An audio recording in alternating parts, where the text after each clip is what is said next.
After Matt Blinken, Netanyahu insists on continuing to attack Rafah even though the US doesn't support it. Israeli Prime Minister Benjamin Netanyahu has held a meeting with United States Minister of Foreign Affairs Antony Blinken in Tel Aviv, Israel. Netanyahu said his party would continue to carry out attacks on the Rafah area, Palestine.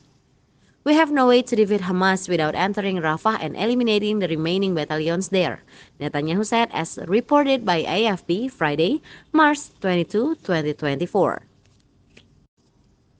Netanyahu said the plan had also been presented to Blinken at a meeting in Israel yesterday.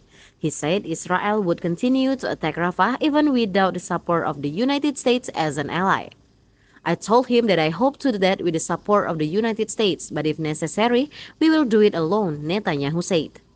United States Minister of Foreign Affairs Antony Blinken previously landed in Israel yesterday to hold talks with Benjamin Netanyahu. The two of them discussed the current conditions of the war in Gaza. This meeting comes ahead of the UN Security Council vote on a draft resolution proposed by the US on the need for an immediate ceasefire in Gaza, which would allow for the influx of more aid. Reported by the AFP news agency, Washington announced that it would submit a UNSC vote on Friday local time on a draft resolution regarding the need for an immediate ceasefire as part of the hostage agreement.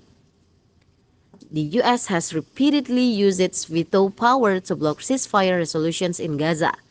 Shortly after arriving in Tel Aviv, Blinken began talks with Netanyahu.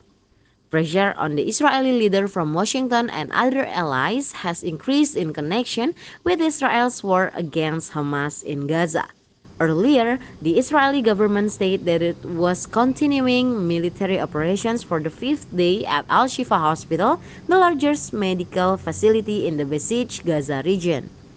The United States, which provides billions of dollars in military aid to Israel, has become increasingly vocal about the impact of the nearly 6-month war on civilians in Gaza.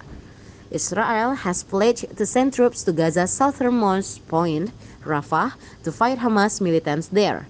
With the most of Gaza's population taking refuge in areas along the Egyptian border, the possibility of a ground attack has sparked international concern.